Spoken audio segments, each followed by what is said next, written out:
September 11, 2012, an American ambassador is brutally murdered. 3 other Americans killed. An organized assault with automatic weapons and rocket-propelled grenades. In the months before his death, Ambassador Stevens talked about being worried about what he called the never-ending security threats in Benghazi, specifically mentioned the rise in Islamic extremism, the growing al-Qaeda presence in Libya, and said he was on an al-Qaeda hit list.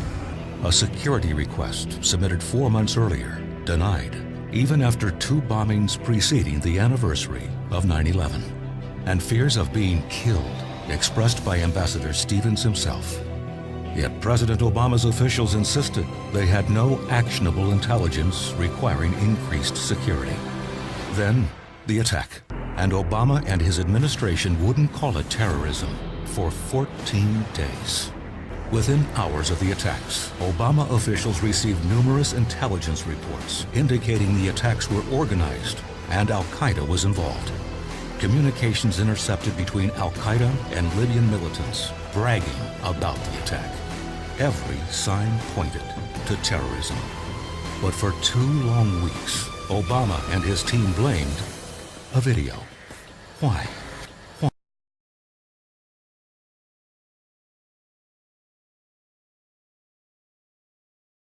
انسوا العالم كل العالم وانسوا المؤتمرات، شيلوا سلاحكم صلوا قيمكم، شيلوا سلاحكم صلوا قيمكم، وادعوا رب الناس وادعوا رب الناس من عيون كل اليهود.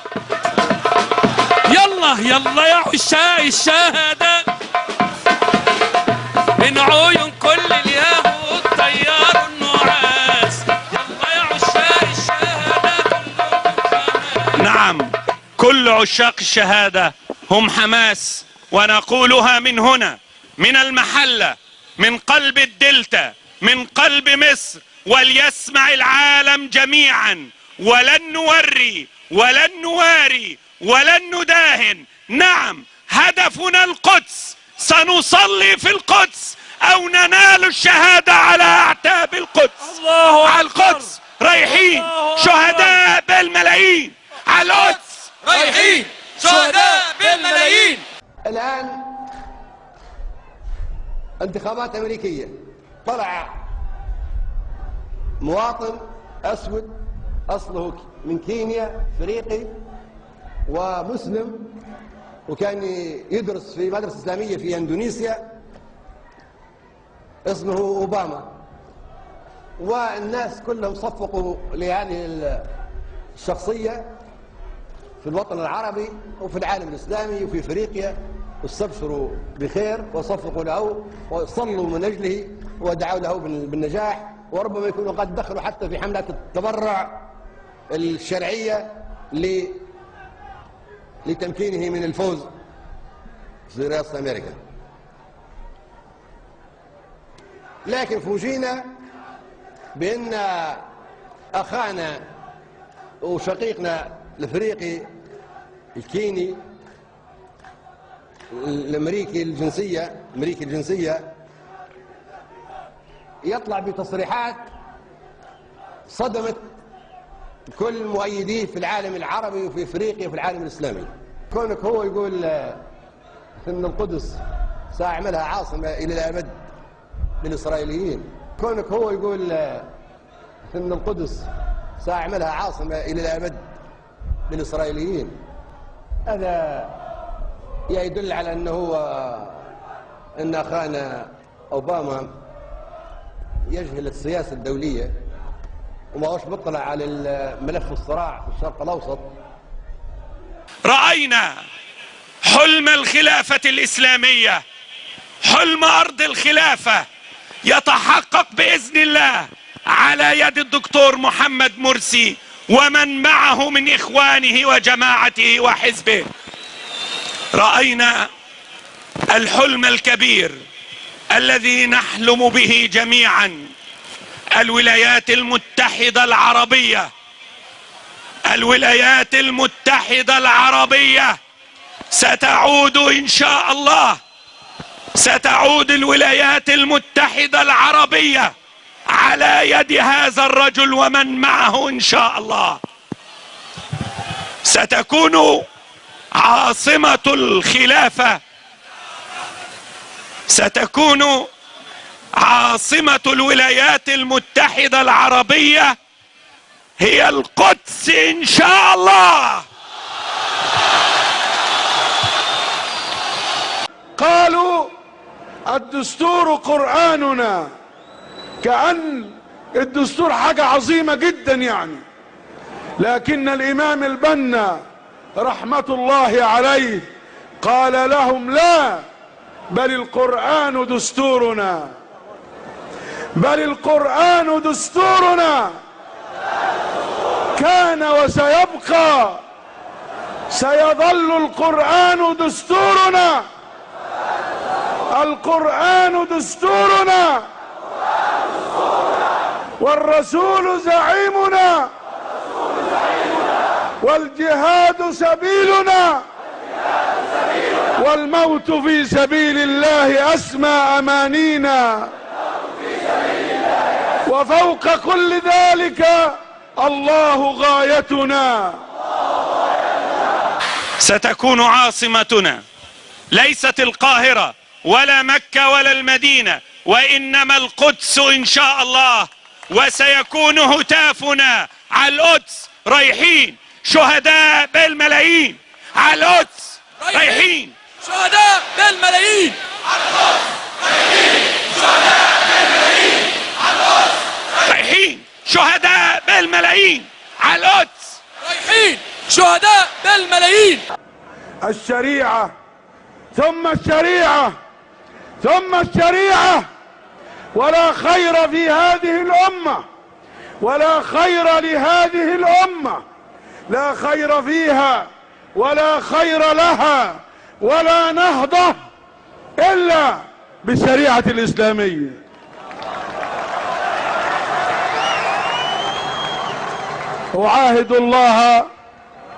أعاهد الله وأعاهدكم جميعا بغض النظر عن المكتوب أو النص، وإن كان النص سيكون إن شاء الله معبرا حقيقيا باتفاق الشعب المصري، العلماء، أهل القانون والدستور، أبشروا واطمئنوا، فإن هذا الشعب لن يرضى عن مكتوب لا يعبر عن حقيقة ومعنى ومبنى الشريعة الإسلامية نصا وتطبيقا وبرنامجا، لن يرضى بغير ذلك، وتطبيقا وبرنامجا لن يرضى بغير ذلك.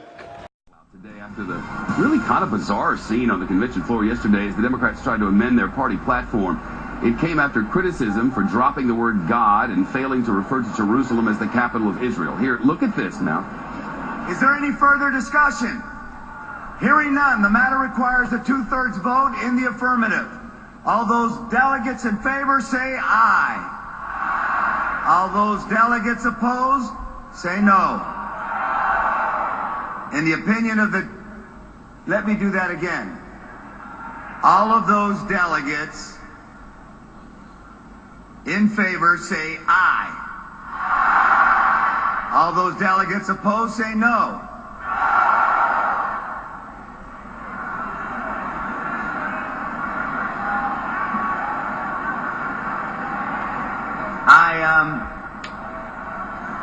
I guess... And then you've got to let them do what they're going to do. I'll do that one more time. All those delegates in favor say aye. All those delegates opposed say no. In the opinion of the chair, 2/3 have voted in the affirmative. The motion is adopted, and the platform has been amended as shown on the screen. Clearly 2/3, but not everyone was on board. And today some of them are talking as party officials explain what happened. John Roberts has the explanation. He's live in Charlotte. Hello, John. Hey, good afternoon to you, Shep. This really was the worst of all worlds for the Democrats. They took themselves off message, really an unforced error after taking both God and the language about Jerusalem out of the platform. Worst of all, Shep, no one could really explain, and we talked to so many people as to why the language came out in the first place. Listen to my conversation with Debbie Wasserman Schultz last night. Why was it dropped in the first place? I understand the clarification or the rewrite, whatever, but why was that language dropped in the first place? Essentially, like I said, it was a technical correction. When we realized that needed clarification, when President Obama realized that his personal view about Jerusalem being Israel's capital and always remaining Israel's capital wasn't in the platform, he made sure that we took the pretty recent, at least in terms of recent history, a pretty unprecedented step of amending our platform in the middle of the convention. باش تعرفوا مهزلة الانتخابات ان الواحد يكذب على الناس لكي يعطوه اصواتها وبعد ياتي التطبيق وينجح يقولون لا هو انت وعدت بكذا بكذا يقولون لا هذه دعايه انتخابيه شوفوا مهزلة هذه الديمقراطيه. And take a look at this picture. This is a picture of the teleprompter last night that Antonio Villaraigosa was reading. It looked as though, because it said so right on that teleprompter, the vote pretty much was a foregone conclusion regardless of how loud Shep the nays were. Anderson, I'm here with Debbie Wasserman Schultz, as you know, the chairwoman of the DNC. You're one of the most prominent Jewish lawmakers. How did you feel when you learned that the platform omitted Jerusalem as the capital of Israel? Well, really, it was essentially a technical oversight, and President Obama, because he personally believes that Jerusalem is and always should remain the capital of Israel, he made sure that we amended the platform so that it would reflect his personal view as well as reflect the language that we had in the platform in 2008. And now I'm even more proud that President Obama wanted to make sure that it reflected his personal view that Jerusalem is and always will be the capital of Israel. How was it overlooked? You know, look, platforms are many pages long. The bottom line is that we've taken steps, we've amended it. President Obama felt it was important to reflect his personal view, and it's done, and we're moving forward and continuing this convention. And what about the process of changing the platform? 3 voice votes that had to be done. There was some booing on the floor. I mean, that's obviously not what you want to be seeing. Discord here on what's really... There wasn't any discord. You know, Mayor Villaraigosa, as he presided, in order to amend the platform, it takes a 2/3 vote. He had to just make sure that we had a 2/3 vote, and when he realized that we did, we moved forward. And did you really feel like it was 2/3? It seemed like a lot of people felt like maybe it wasn't quite there. Yes, it was absolutely 2/3, and I know because our platform was adopted yesterday that has a very strong pro-Israel language, is a strong pro-Israel platform. As the first Jewish woman to represent Florida in Congress who takes my love of Israel to work with me every single day, I'm proud to support this president because, as Defense Minister Ehud Barak has said, that Israel has never had a greater friend than President Obama. But let me ask you this, because I didn't talk to you yesterday, but some of my colleagues did. I spoke with other people close to the president, and they stood by the platform, and they said, no, it's not a mistake. But it seems very much a change today where we see that this has been amended. It's a difference in language between yesterday and today. No, it's not, actually, because President Obama really felt that it was personally important to him to make sure that his personal view that Jerusalem is and always will remain the capital of Israel was reflected in the platform, and that this was directly the result of his personal view. And you know, something as significant as amending the platform during the convention, because it was the president's priority, demonstrates yet again that he always has had Israel's back and always will. Debbie Wasserman Schultz said it wasn't a change of language. There was no discord that we saw, and it was a 2/3 vote. And it was a technical oversight. I mean, that's an alternate universe. We need to be rattled. No mention of the word God, even though there was last time, and there is about 10 times in the Republican platform. Why is that?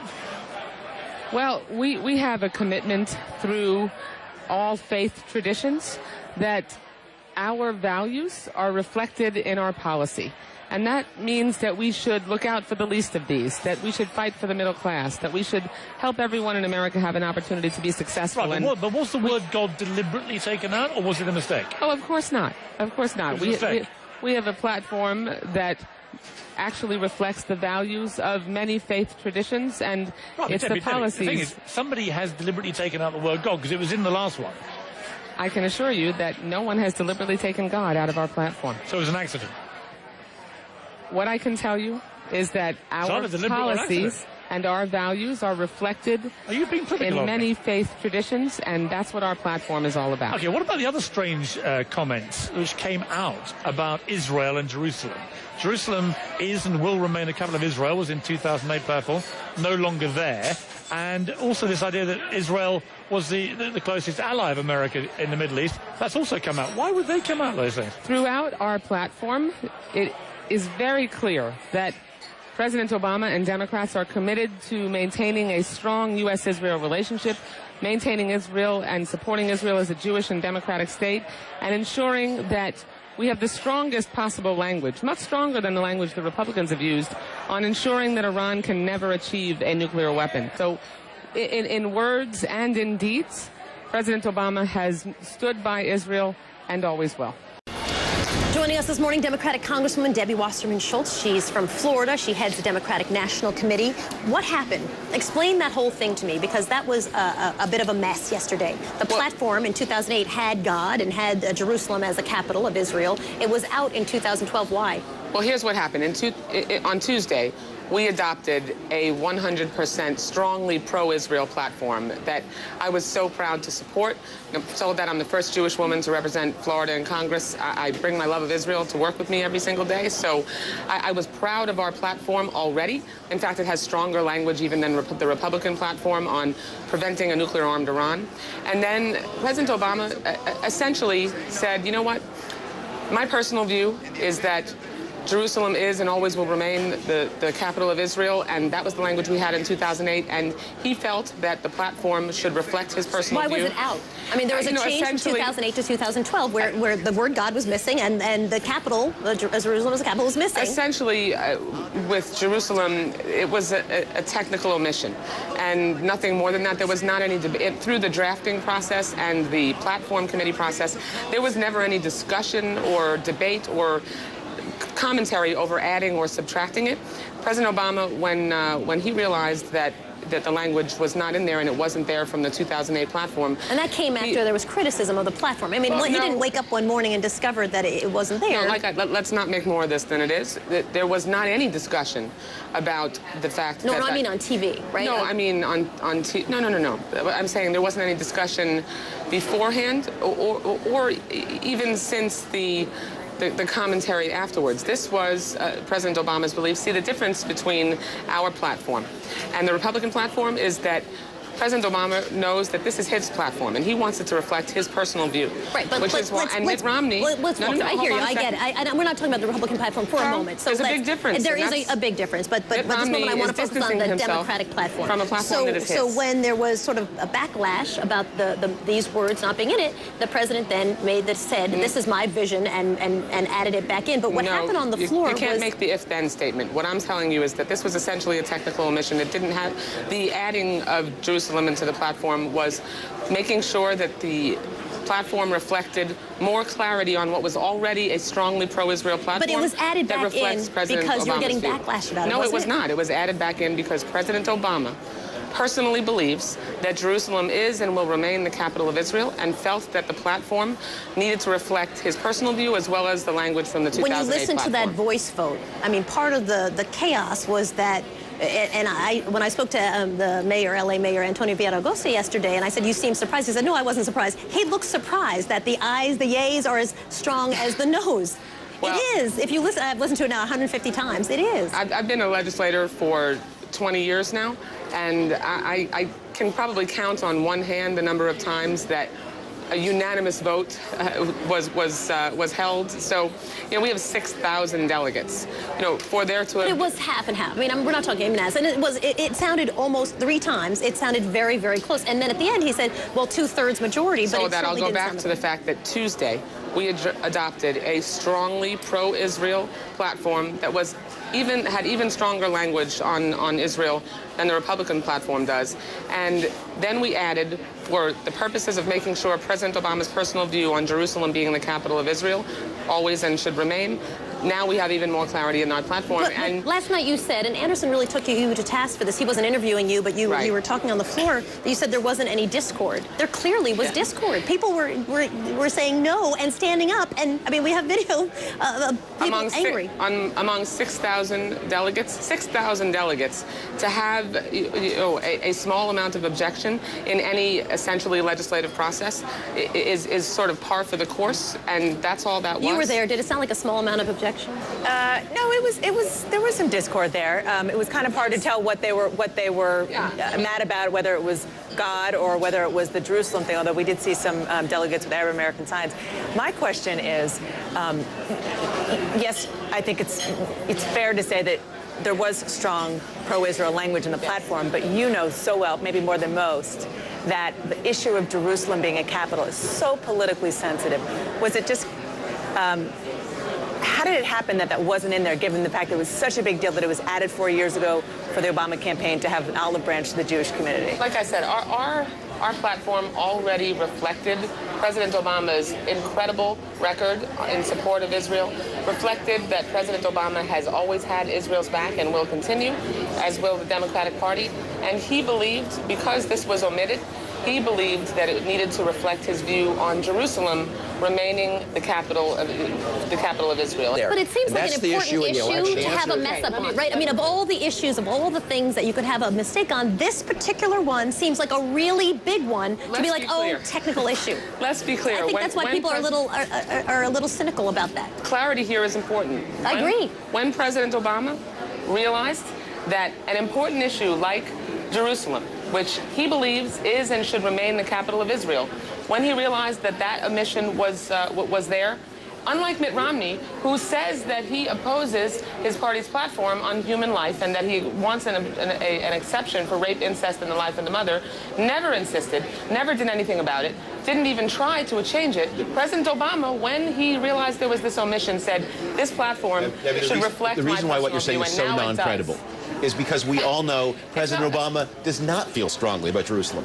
He walked back his AIPAC speech in 2008. In his big Middle East final status speech, he made a commitment on borders. He did not make a commitment on Jerusalem. We all know he doesn't feel strongly about it. That's why this is explosive. Strongly object and disagree with you. President Obama, as Defense Minister Ehud Barak has said, has been a strong friend of Israel. In fact, he could not recall. Well, no. We're talking about how does he feel about Jerusalem, and we know he thinks that he's not going to strong being united. We have a president who strongly supports Israel and who strongly supports, so strongly that he's realized when our platform did not include language that he personally feels strongly about, he insisted that we put it back in. He insisted that we put it back in. He insisted that we put it back in. And let's compare that to the previous administration, who also had a president that said Jerusalem is and should remain the capital of Israel, and that he would move the embassy, and didn't. I mean, words matter, but deeds matter more. And President Obama has consistently had a record standing by Israel, having Israel's back, and making sure, unlike Mitt Romney, that he wants his platform to reflect his conviction.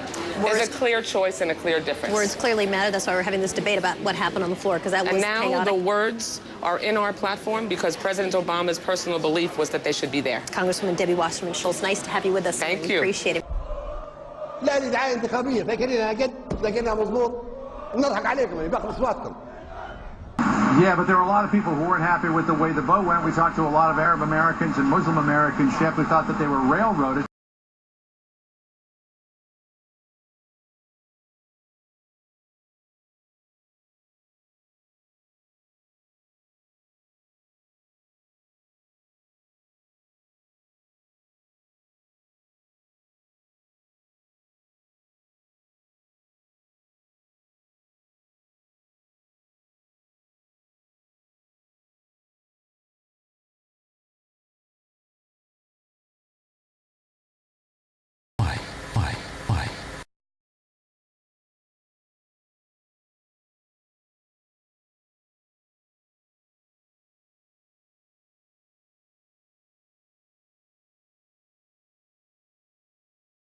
And I consider it part of my responsibility as President of the United States to fight against negative stereotypes of Islam wherever they appear. We reject all efforts to denigrate the religious beliefs of others. This video is disgusting and reprehensible. This is in response to a video that is offensive. The recent violence was the airing on the internet of a very hateful, very offensive video.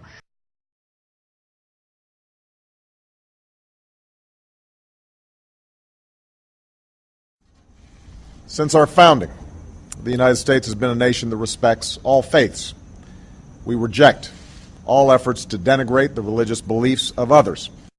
Let me state very clearly, and I hope it is obvious, that the United States government had absolutely nothing to do with this video. We absolutely reject its content and message.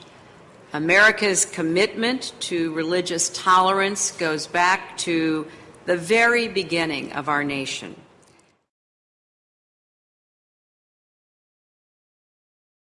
Look at this map, if you would. There have been protests around the world over the last several days, and President Obama pledged to repair America's relationships with the Muslim world. Why does the U.S. seem so impotent, and why is the U.S. even less popular today in some of these Muslim and Arab countries than it was 4 years ago?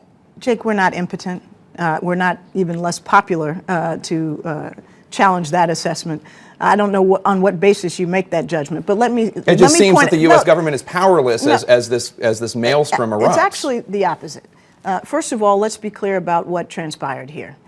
What happened this week in Cairo, in Benghazi, and many other parts of the region, Tunisia, Khartoum, was a direct result of a heinous and offensive video that was widely disseminated, that the U.S. government had nothing to do with, which we have made clear is reprehensible and disgusting. But let's look at what's happened. It's quite the opposite of being impotent. We have worked with the governments in Egypt. President Obama picked up the phone and talked to President Morsi in Egypt, and as soon as he did that, the security provided to our personnel and our embassies dramatically increased. President Morsi, it took 2 days for President Morsi to say anything about it. President Morsi has been out repeatedly and said that he condemns this violence. He's called off, and his people have called off any further demonstrations and have made very clear that this has to stop. Well, and same, frankly, in Tunisia, in Yemen, and of course in Libya, where the government has gone out of its way to try to step up security and express deepest remorse for what has happened. We are quite popular in Libya, as you might expect, having been a major partner in their revolution.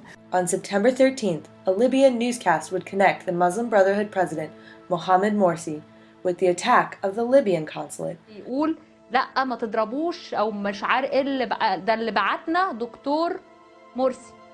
Video of this would be uploaded to YouTube, which would subsequently disappear. In every country, there are those who find different religious beliefs threatening. And that is what we saw play out in the last 2 weeks, as a crude and disgusting video sparked outrage throughout the Muslim world. Now, I have made it clear that the United States government had nothing to do with this video, and I believe its message must be rejected by all who respect our common humanity.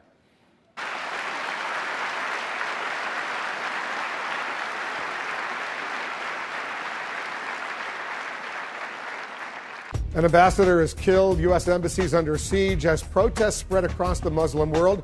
Should U.S. intelligence have seen all of this coming? Or maybe they did have a hint that trouble was looming.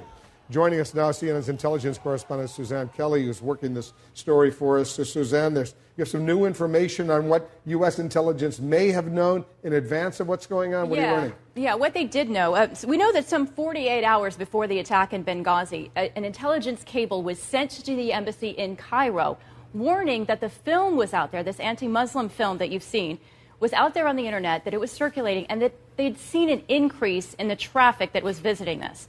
So they had actually sent the warning to Cairo. That was then shared with the region.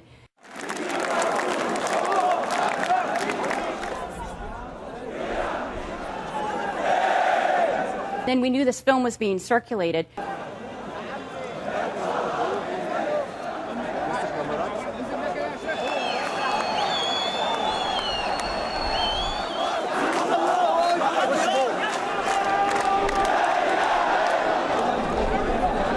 But now some say the thousands protesting near the U.S. Embassy were there for other reasons. Here's CNN. Many, turns out, were being paid to protest. That news comes from Egypt's prime minister. Paying people to protest is fairly common in Egypt.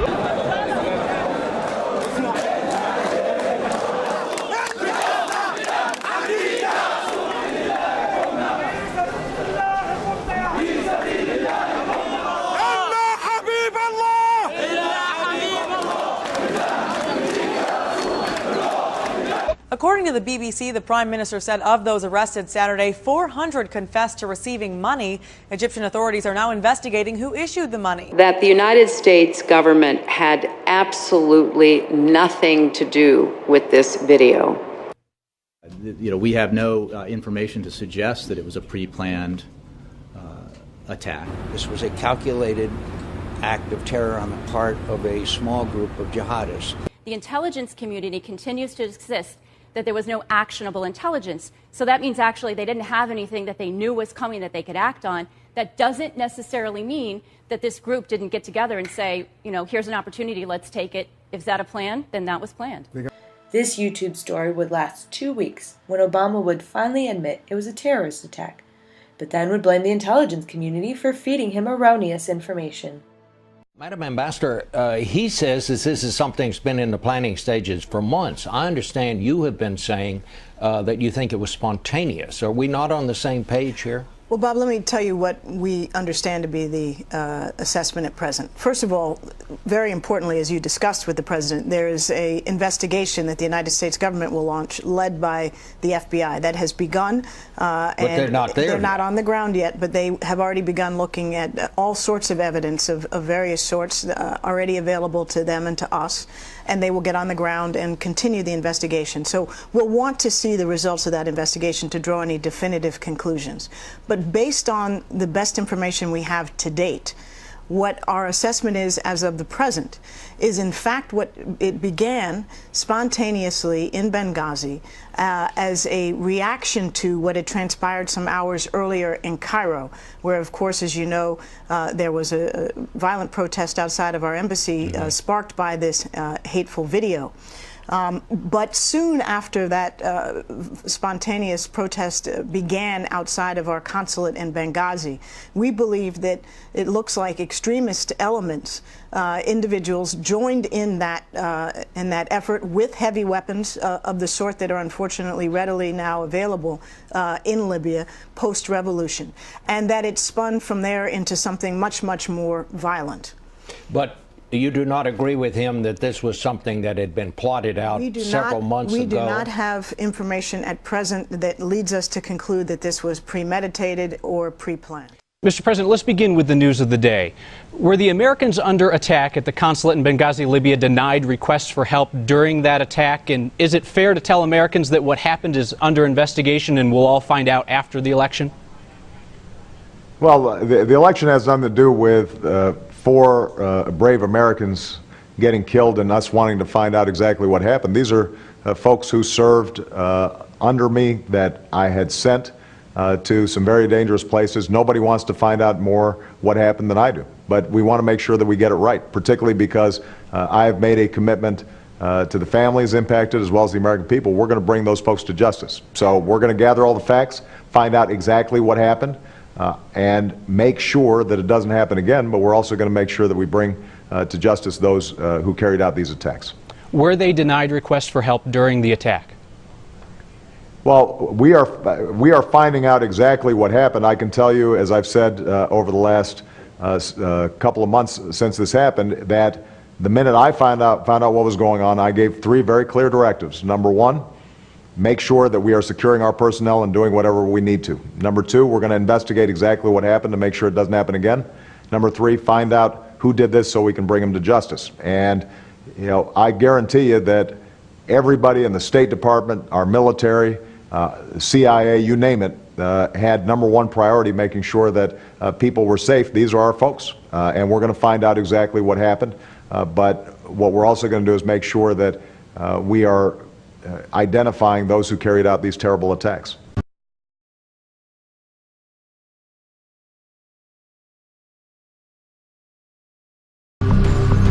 Assalamu alaikum.